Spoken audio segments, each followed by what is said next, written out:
আচ্ছা দেখো, এটা রোল নাম্বার 20, আমাদের এটা আমরা পড়তেছি থার্ড কন্ডিশনাল। কন্ডিশনাল তিনটা না, ফার্স্ট সেকেন্ড থার্ড, আমরা 3 নাম্বারটা করব।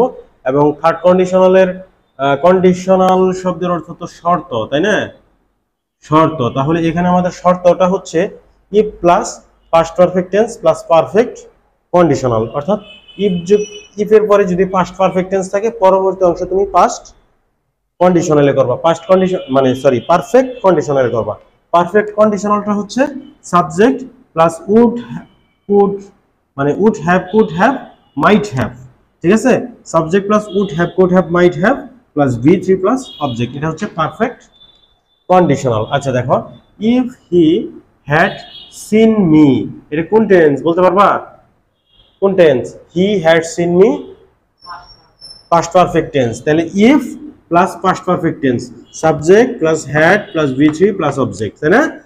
If plus past perfect tense plus perfect conditional, তাই না? তাহলে আমরা কি করব? If he had seen me, perfect conditional হচ্ছে সাবজেক্ট হি উড হ্যাভ, তারপরে হচ্ছে V3 না, কল, তাহলে কল্ড হবে, অবজেক্ট মি। ক্লিয়ার? এটা করো। If she had worked hard, দেখো হ্যাড ওয়ার্কড হার্ড, তাহলে হচ্ছে এটা কিন্তু ইফ যুক্ত অংশ, ইফ যুক্ত অংশের সাথে পারফেক্ট মানে ফার্স্ট পারফেক্ট টেন্স আছে। পারফেক্ট কন্ডিশনাল করব একইভাবে, if she had worked hard, she কি করবো আমরা? উড হ্যাভ সাকসিডেড, তাই না? V3, এই তো অবজেক্ট নাই, আমরা আমাদের দেওয়ার দরকার নাই। এটা দেখো, they would have invited us, এটা কোন টেন্স বা কোন কি?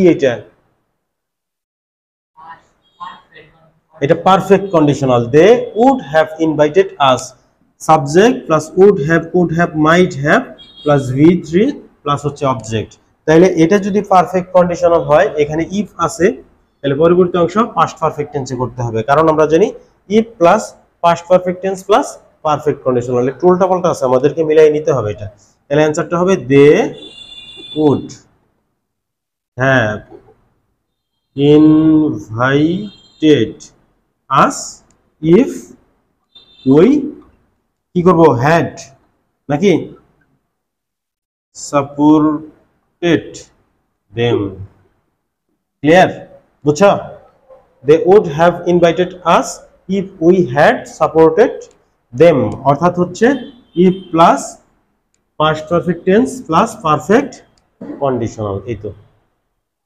প্রশ্ন আছে কোনো?